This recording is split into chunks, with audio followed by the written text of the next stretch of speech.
Form भरतायत बारामतीमध्ये निवडणूक राष्ट्रवादी काँग्रेस पक्षाच्या राष्ट्रीय अध्यक्षा तथा उपमुख्यमंत्री आदरणीय सुनेत्रा वहिनी उद्या आपला नामनिर्देशन अर्ज बारामतीमध्ये दाखल करणार आहेत. आम्हा सर्वांच्यासाठी एक भावनाप्रधान, अतिशय संवेदनाशील आणि अंतःकरणामध्ये थोड्याशा वेदना देणारा, पण ज्या धीरोदत्त पद्धतीने बहिणी आज पक्ष आणि सरकारमध्ये काम करून आम्हाला सर्वांना उभारी देण्याचा प्रयत्न करतायत, तेच आमच्या सर्वांच्यासाठी एक उद्याच्या भवितव्याची वाटचाल करणारा मुख्य आधारस्तंभ आहे. बहिणींची निवडणूक बिनविरोध व्हावी असा प्रयत्न आम्ही सगळेजण करतो आहोत.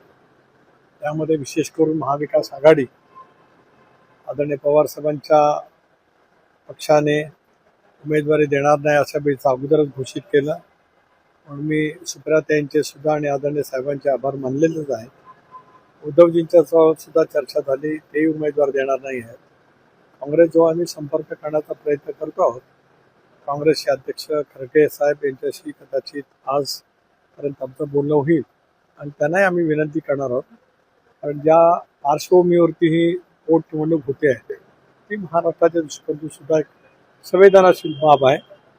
गेले 40 वर्ष महाराष्ट्राच्या राजकारणामध्ये आपल्या कर्तृत्वाचा एक वेगळा ठसा दादांनी जो उमटवला, महाराष्ट्राला गतिमान केलं, विकासाभिमुख केलं आणि सर्वसामान्य माणसाच्या जनतेचा आवाज हा सतत दादांनी त्या ठिकाणी त्याला प्रतिसाद देण्याचा प्रयत्न केला.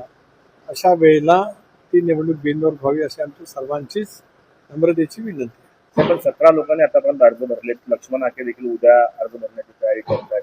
त्यांना काय आव्हान असणार आहे? असं आमचं सर्वांनाच आव्हान आहे की ज्या पद्धतीने दादांनी त्यांचं आयुष्य समर्पित भावनेने राज्यासाठी देशासाठी दिलंय, त्यामुळे त्यांच्या अकाली दुर्दैवी निधनाच्या नंतर होणारी निवडणूक बिनविरोध व्हावी असं आमचं सर्वांचंच आग्रह त्या ठिकाणी राहणार.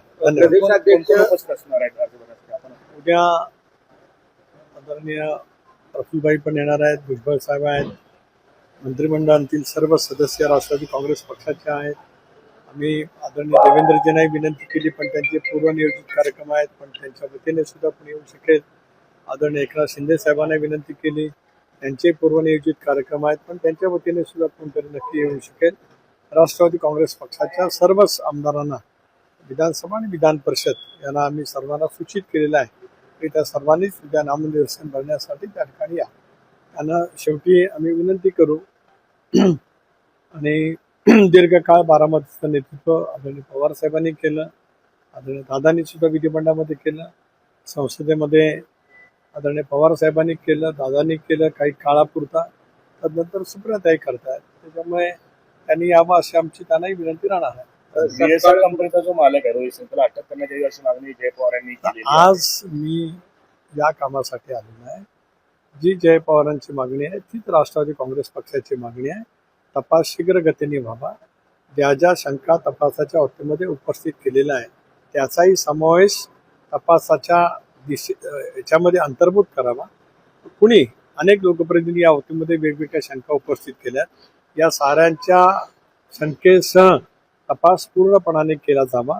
तो लवकरात लवकर अंतिम अहवाल यावा. तो राज्याच्या जनतेपुढे आणि देशाच्या जनतेपुढे सुद्धा यावा. ज्या वेळेला मी संसदेमध्ये जातो त्यावेळेला दादांच्या या अकाली दुर्दैवी निधनाची खूप मोठ्या प्रमाणावरती एक देशपातळीवरच्या वेगवेगळ्या राज्यातल्या खासदारांनी सुद्धा व्यक्त केलेलं आहे. देशाला सुद्धा कळलं पाहिजे की दादांचा अपघात नेमका कशावरून झाला. धन्यवाद. जय पवार यांनी असं विधान केलेलं आहे की प्रत्येक जे प्रकरण महाराष्ट्रात राष्ट्रवादी नेत्यांची नावं येतात. अशोक खरात प्रकरणात शेवटी